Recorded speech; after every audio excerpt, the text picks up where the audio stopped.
Moths Journal, Paul McMichael, Buchanan, Michigan. The Paul McMichael Foolproof Method for Baiting Moths at Riverside, perfected in October 1988. Supplies needed: containers for specimens, butterfly net, jar of sugar bait, paintbrush, ultraviolet light, Mrs. Shelton has one, folding stool, repellent, mosquito guard for head, food, blanket, flashlight, and notebook. Number 1. Choose a cloudy night with moonlight. New moon if possible. Light drizzle is best or even better. A night when rain is coming. Early fall is ideal for collecting, but if it is a warm fall, moths will be on the move until October. Number 2. Find a clearing not far from a river or pond. At the edge of the woods is best, or some kind of open space with trees around. Number 3. Hang a thin white sheet between two trees and put a mobile light source behind it. Ultraviolet is best. Number 4. Paint tree trunks with sugaring mixture. My sugar bait is a boiled and cooled combination of sugar water, honey, molasses, spoiled fruit, and beer. This must be thick enough to stick to the bark and not run off. Number 5. Wait for dark. Wait for moths. Blanket on ground, stool on blanket. Leaning against a tree is good. Applying repellent and mosquito guard as needed. Number 6. Catch moths with net or jars, depending on location. Avoid shining flashlights unnecessarily. This will disorient and cause moths to escape. Put flashlight at low beam at base of tree and slowly move up. Once several moths are caught, put in containers with glands fluid so as to preserve as quickly as possible. This is how I caught my first Cecropia. Chapter 9, Driver's Seat. Nora did not come back to Riverside that day. Abe asked me several times if I had seen her. Finally, feeling cornered, I told him that I thought she might have gone back to the cabin. The cabin, he repeated, puzzled. She never said she was going back to the cabin. Did she tell you that? I looked away, my color rising. No, I just thought maybe, because she's not, here. She promised she would finish painting the lattice today. Abe remembered, scratching his head. And now Christina's gone too? He picked up the office phone and dialed his own number. Hey, we were just wondering where you are, he exclaimed. A pause, and then he asked, What do you mean? I ducked my head at my desk, appalled that Nora might be telling Abe what had happened at the cabin. You take it easy then, Abe said mildly, then hung up and turned to me. You were right, Pete. She said she's going to bed. Hope she's not coming down with something. Hope not, I seconded weakly. Abe was watching me now, faintly concerned. You feeling okay yourself? He asked. You look a little flushed. I'm just hot, I said. It's hot in here, all of a sudden. I got up and turned on the office fan, fiddling with the speeds, keeping my back to Abe for several minutes to hide my disorientation. That night, I was sitting up on my bed with a Birders magazine, trying not to think about Nora, when Graham knocked gently on my half-open door and then settled herself into the leather chair beside my bed. Didn't you tell me recently that Nora wants anything that belonged to her father? I nodded, worried. Well, I've been wondering. I'm wondering how much you know about the truck you've been driving for the past year. It was Graham's truck, I said. What else is there to know about it? Abe has never said anything about it. What would Abe have to say about it? Listen to me. Conrad did in fact drive the truck for many years before giving it to you. But years before that, Abe gave the truck to him. It was a kind of payment for Conrad's help during the trial, and Abe had no interest in owning it himself, for several reasons, not the least of which was that he was too young to drive at the time. As she spoke, a warning light went off in my head. Graham, how did Abe get a truck? It originally belonged to Paul. Wait just a minute, Graham. Are you telling me that I'm driving a truck that once belonged to Paul McMichael? I'm afraid that's not all. It's the same truck Paul was driving the night he died. More lights, more alarms. I covered my face. Graham, please don't tell me this. This is just way too weird for me. She patted my arm so I would calm down. He didn't actually die in the truck, Peter. He was thrown from the cab. It was the most improbable accident, an ice storm. and the truck spun out on a patch of black ice, and Paul was thrown from behind the wheel and flew headfirst into a tree. Killed instantly. The truck ended up on its side in a snow-filled ditch with barely a scratch on it. Graham's face was controlled as she was relaying this, but I could tell it was really difficult for her even to talk about it. Her pale blue eyes had gone unnaturally wide, and her voice had dropped almost to a whisper. It was so unlikely, Peter. So momentary. That remarkable young man with so much to live for, gone in an instant. Oh, it broke all of our hearts for the longest time. She closed her eyes. Why hasn't anyone told me this before now? I groaned. I never expected it to come up, Peter, nor did Conrad, and Abe has likely forgotten all about it. He was determined to leave his past behind him. He never spoke about that time in his life, and he didn't keep things. That's why I was so surprised when you told me that he still had the Moths. He was anxious to give Conrad the truck. We never discussed it with him after that.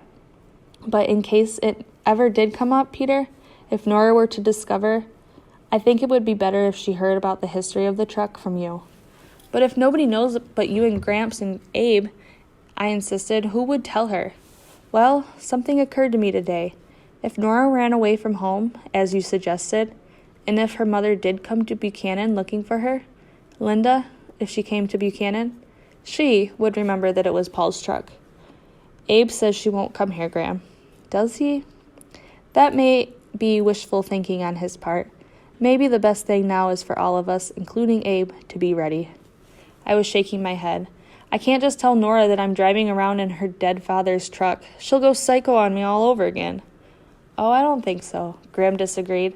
The girl I met seems to have moved far beyond going psycho on you, although you might have to brace yourself for some of those dreaded female tears. I grimaced, unnerved at the thought, and then another distressing probability hit me. Oh man, what if she wants me to give the truck back, too? What if she does? You can always get another truck, but you can't keep this information from the girl for your own convenience. This is something she would prefer to know, I'm sure of it. And I'm sure that you can think of a way to tell her. You're a smart person. Do it carefully. Take her out for an ice cream. I was about to scoff at this old-fashioned idea, but then I caught her eye and saw that Graham was teasing me. She knew very well that what she was suggesting was more complicated than an ice cream date. I didn't want to know any of this, Graham. She nodded sadly. I wish it weren't necessary for you to know. I wish Nora's father hadn't ever died. I wish many things had been otherwise, including some that concern you. But you really do need to tell Nora about the truck. It seems somehow cruel not to. Cruel, I thought, contemplating the word as Graham left the room. Wouldn't want to do anything cruel, would we? No matter what someone long ago did to me. The morning after the kiss, Nora came into the office behind Abe, seeming almost shy. She wouldn't meet my eyes. I felt equally embarrassed, and also responsible. I stayed behind my desk, hunching over my sketch pad, wondering what to do. When Abe had left us alone, I made a clumsy effort to reassure her. You don't have to feel weird about yesterday. I don't know what got into me. I'm sorry. I was just really confused. Confused, she repeated. She drew back, clearly unhappy with my statement. Confused? She was almost out the door when I called out, Nora, I'm just trying to say that we can move on if... Oh, I'm moving on, she assured me. She snapped her fingers. Moved on. Never happened. Later that morning, I saw from the office window that she was weeding the terrace garden. I decided to try again. When she saw me coming toward her, she stood up and crossed her arms and scowled. I searched my mind for something to quickly say that wouldn't make things worse. I came up with this. Heard anything from your mom lately? Her expression turned suspicious. How did you know I heard from my mom? I didn't know. I was just asking. She hesitated, deciding whether or not to continue. Then she said, she called yesterday, actually, right after you left the cabin. You know, right after you got so confused. Look, when I said that, I just meant... Nora shook her head, refusing further explanation. She wanted to talk to Abe again, but I wouldn't let her. I explained that he wasn't home. I didn't want her upsetting him anyway. She said she can tell that people are turning me against her, and that she wouldn't stand for it. She said it in this kind of threatening way, and then I got this feeling. This feeling like Like maybe my mom will try to do something to Abe, something that would hurt him, for letting me stay with him. What could she possibly do, I asked. I don't know, Nora replied, but I think she hurt him pretty bad when he was 13, with the lawsuit and everything. I was even thinking maybe it's the reason he's so scared of women. As she was speaking, I noticed her hands. She was biting her nails again, and her thumbs especially looked red and sore. She saw me noticing this, clenched her hands, and looked away upset. A pause. Do you want to take a drive somewhere, Nora? Get your mind off this? I don't know, she muttered. Come on, you and me. Let's go get some lunch. Her eyes went round and bright. Oh my God. Do you think we could maybe get a hamburger somewhere? We can get anything you want. I haven't had a real burger since I got here, Pete, she said. I'd kill for a burger and fries right now. Make it 2. Then she laughed at herself, and I found myself laughing too. She had an odd, husky laugh, like a person who laughs rarely. Had I ever heard the sound before? Suddenly, I wanted to wrap my arms around her again, keep the laughter between us a moment longer. But instead, I jerked my thumb toward the parking lot, and we started walking toward my truck, Nora complaining the whole way about the fact that Abe was a vegetarian. But when we were next to my truck, she surprised me by asking, Can I drive? There was something challenging in her voice, and I met her eyes uneasily, wondering if she knew something. Why do you want to drive? Why not? Unless you're one of those guys who can't stand to let a girl get behind the wheel.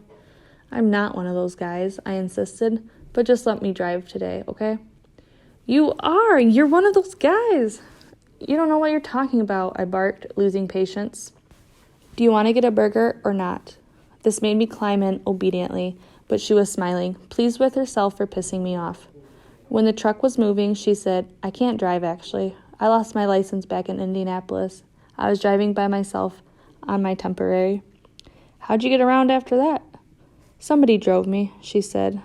She added softly, Don't ask. I took her to a Buchanan landmark, the old Village Inn, where the menu is written out on 2 huge dry erase boards behind the bar. The inn itself is a kind of tunnel with a single row of black formica tables, red vinyl chairs, and wood paneling everywhere. Flags from different countries hang from the ceiling. Nora looked up at them and grinned approvingly. Great place, she said. Reminds me of some of the roadside diners in the UP. When were you up there? Way long ago, with my mom. We used to go on road trips, just the 2 of us, before Steve. Steve is your stepdad? I don't call him my stepdad, but that's what he is. She scowled. Why do I get the feeling you don't like him? She pressed her lips together, which I took as a signal that the subject was off limits. I let it drop. We ordered cheeseburgers and fries. The food, as usual, was great. Nora ate like a starving person, smiling blissfully after each bite.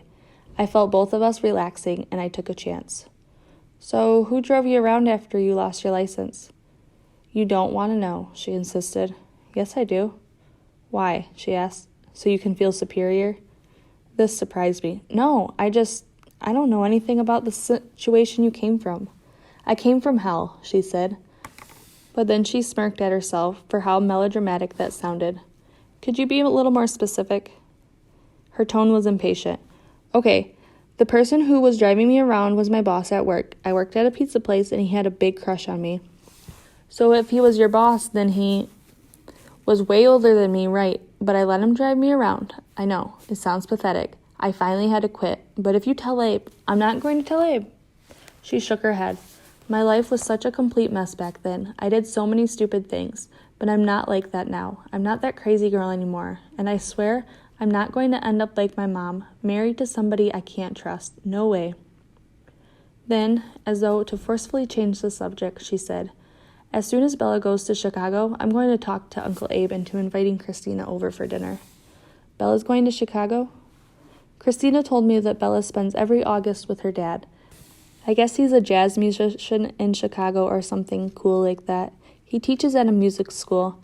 Christina says he gets really lonely when Bella leaves. I figure August would be a perfect time for Abe to make his move. Nora, really, you should just forget this whole Christina-Abe thing. I know him. He'll never do it. Oh, yes, he will. He'll do it if I ask him. He'll do anything I ask him to do. This rubbed me the wrong way. Nora, come on. Getting Abe to start something with Christina is not the same as getting him to buy you stuff. She stopped in mid-bite, lowering her mangled sandwich to her plate, and narrowed her eyes, insulted. "What's that supposed to mean?" she asked. When I didn't answer, she pressed. "Do you still think all I want is for Abe to buy me stuff? Like that's why I'm here?" I looked down at my own plate, fearing I'd just ruined our lunch. "Answer me, Pete. You still think I'm using Abe?" I admitted, a little defensively. "I don't know what I think about you." Her anger was rising. "Why would you want to even sit here with me if that's what you think?" "Nora, I don't want to fight." "Oh no, you don't want to fight. You just want to be able to tell me I don't care about Abe and I'll just sit here and agree with you?" "Hey, look, you're always making these pronouncements about what kind of guy I am. Like I have no life outside of Riverside, like I'm a loner, like I'm the kind of guy who won't let a girl drive my truck, or I'm blind about stuff. Why is it okay for you to do that to me, but if I question you at all? Because we're different, okay? You grew up here. You belong here. Your grandparents are nice. Everybody treats you like you're wonderful, like you're the damn Prince of Riverside. You have no idea what it's like to come from where I came from. But I told you, I'm really trying to change, and I don't like you assuming that I don't appreciate Abe, just because it took me a while to understand what he was trying to give me." I put up my hands in surrender. I felt discouraged, unsure of whether or not we would ever be able to talk without arguing. We finished our lunch in silence. But on the way back to the truck, Nora surprised me by taking hold of one of my arms and tugging on it to make me stop walking and look at her. "People change," she did. "You did." "How did I change?" "A few weeks ago you hated me. Now you're just confused about me." I had to smile. We were both smiling. A long, promising moment, so promising that I impulsively angled in for a kiss, but Nora pulled back, let go of my arm, and slipped away, jumping into her side of the truck. "So when are you going to show me how to drive this heap?" she asked as I started the engine. "I've never driven a stick. It looks fun. We can stay on the back roads where nobody will see us." Again, I remembered what Graham had asked me to do, but I couldn't find the words in that moment. I met her eyes, struggling. "Maybe I'm not the best person to teach you things," I said, thinking of our early disasters. "No, I promise I'll listen. I'll let you be the official know-it-all of driving a truck." I laughed weakly and felt doomed. All during the ride back to Riverside, I wondered when, and on what back road, I would find the courage to tell her whose truck we were driving and why it was mine. Beside me, Nora fiddled with the radio dials and found a station playing Creedence. "Green River," a perfect song to vent my frustration on. I sang along in my worst gravelly voice until Nora held her ears.